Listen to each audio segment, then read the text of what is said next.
yo leí de qué se trata, te inspiraste en un cuento que te resultó atractivo y lo llevaste a la danza con títeres, a una expresión artística, y lo que más me llama la atención es que al principio te habrás enganchado con la historia, pero después llevarlo a la práctica no habrá sido nada fácil. Sí, yo la verdad que sin darme cuenta, porque no es algo que me haya propuesto, pero tengo como bastante historia en obras que están inspiradas, no tal vez en cuentos, pero sí en novelas. Entonces, en ese sentido, fui desarrollando una especie de expertise, pero siempre es un nuevo proyecto y es un nuevo mundo. Y es un nuevo imaginario a construir. Claro que hay todo un trabajo ahí como de descubrir, vos te encontrás con un cuento que te resulta atractivo, que te resulta inspirador, que te conmueve, y, y bueno, después hay que hacer todo un trabajo de entender qué le vas a aportar vos, ¿no? ¿Qué vas a contar vos de nuevo a partir de esta historia? Y eso sí fue la verdad que un proceso como largo, sobre todo también porque eso, vos te encontrás frente a un texto que te, de alguna manera admirás, que te conmueve, que te encanta, que te seduce, y hablando mal y pronto, viste, como si no dijiste, no la quiero cagar ahora, ¿no? Claro.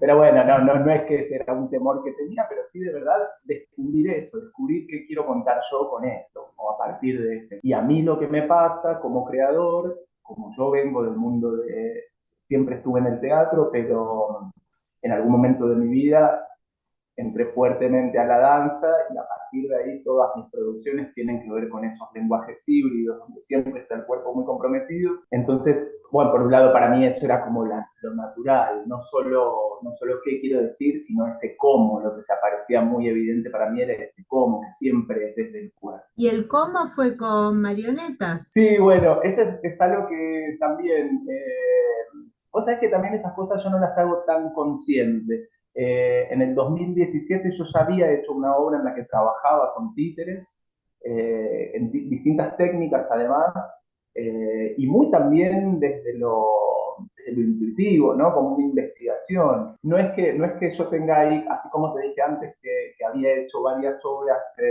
inspiradas en novelas. Esto no es que es un recurrente a hacer obras con títeres, pero bueno, sí ya había un antecedente con esto, y un poco eso surgió por dos cosas. Primero porque es un proyecto que de alguna manera nació ya hace muchos años. Es una idea que empezamos a pergeñar con Liliana Pereira, que es una de mis compañeras actrices, y te diría que a la salida de la pandemia, más o menos por el 2021, fines del 2021, empezamos a hablar de este proyecto, y yo le compartí este cuento de Rubén, y Eliana trabaja, ella sí trabaja permanentemente con títeres. De hecho, también realiza títeres. Entonces, un poco tenía que ver con eso, y otro poco porque yo descubrí que es un mundo que a mí me resulta totalmente inquietante. ¿Viste? Cómo se anima un objeto que antes de que lo toques no tiene vida, ¿no? Que Claro. está ahí, de repente cobra un universo, y al mismo tiempo como un muñeco, más allá de sus características antropomórficas, digamos, ponerle, podemos decir, un muñeco de trapo, puede convertirse en un bebé, en un adulto o en una pantera, solamente dependiendo, mejor dicho, de cómo vos lo intervengas o de cómo vos lo animes. Y esa cosa también que tienen de parecerse tanto a nosotros, pero no ser como nosotros. Te diría que por momentos hasta rosa, si querés, el espanto también, ¿no? No solo la seducción, no solo lo interesante, sino como, sí, hay algo en ese parecido que da un poco de temor, te diría. Y a la vez son tan conmovedores. Tal vez con las personas no te pasa tanto, pero cuando ves un muñeco, un títere, eso, como cobrando vida, hasta el más mínimo movimiento se vuelve maravilloso. Y acá además tenés música original. Sí. ¿Qué tipo de ritmos elegiste para esta expresión del cuerpo y de las marionetas? Bueno, esta historia, el cuento original es de un dramaturgo gallego, de Rubén Pérez Pombo, y nosotros decidimos que siga transcurriendo en Galicia, entonces hay algo de eso que la historia conserva, y nosotros quisimos trabajar como con algo del aire español, no necesariamente o no exclusivamente con lo gallego, pero sí también como una transición, como una ida y vuelta entre lo gallego y lo rioplatense, e incluso entre lo gallego y otras culturas de España. Bueno, yo profesionalmente como bailarín me dediqué al flamenco. No es lo que hago después como creador necesariamente. Nadie que venga a ver esta obra me va a ver a mí bailando flamenco, ni mucho menos. Pero profesionalmente como bailarín me dediqué al flamenco y son mundos muy distintos, ¿no? Por ahí para el que no está tan cerca, viste, como piensa que es como todo la gallegada o la españolada, y la verdad es que, claro, y son mundos re distintos, pero hay propuesto un viaje. De hecho, el primer cuadro, ponerle la introducción, la obertura, para mí tiene un color muy a Manuel de Falla, el amor brujo, y después, bueno, hay ritmos de habanera, de vals, qué sé yo. Es como difícil hablar de eso, también porque yo no soy un erudito en música, ¿no? Ahí habría que hablar con nuestro músico que es Carlos Brites, que trabajó también en forma colaborativa con un músico gallego, que es David Alonso Ajá. Gallón. Sí. Te lo preguntaba porque digo, la música sin dudas es el marco para ese movimiento de los cuerpos. Y me daba curiosidad saber, como todavía están en preparativos, cuál era el entorno que habías encontrado. ¿Y cómo están llegando? ¿Todavía tenés tiempo para el debut? ¿Cómo lo vienen trabajando? Tenemos todavía un par de semanas, pero viste que yo no sé si será así para todos, pero por lo menos a la gente que viene del teatro independiente siempre uno siente que se queda con la lengua afuera, esa es la verdad.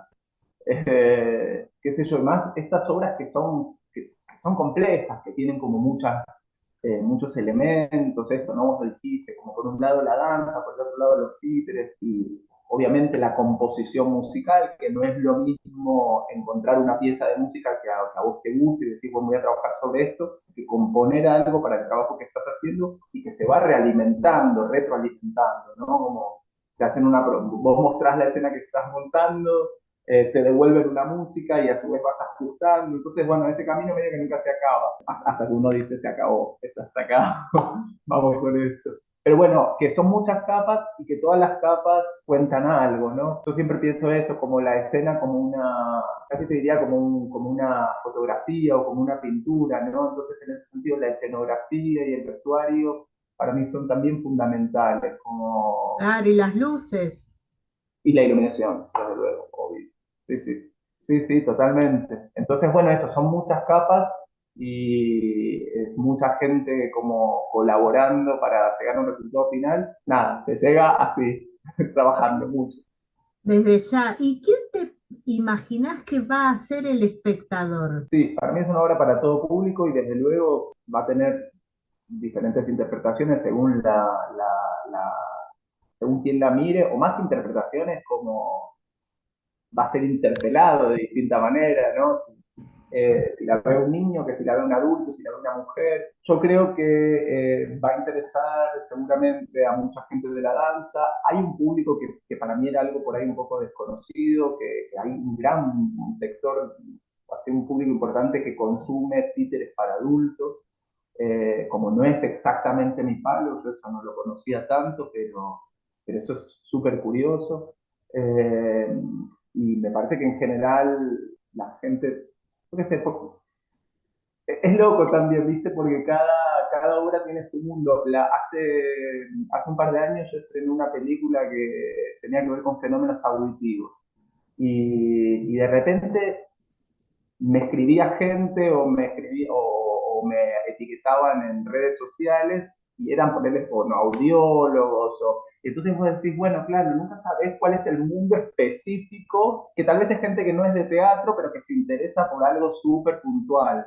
Pero si me preguntás, para mí es una obra, no sé, como es tan deliciosa, tan rica, el texto es precioso, la música también, no sé, es como que siento que cualquiera que se acerque, ya sea por casualidad o por recomendación o porque le interesa nuestro trabajo, la va a poder disfrutar, va a encontrar un lugar por el cual entrar.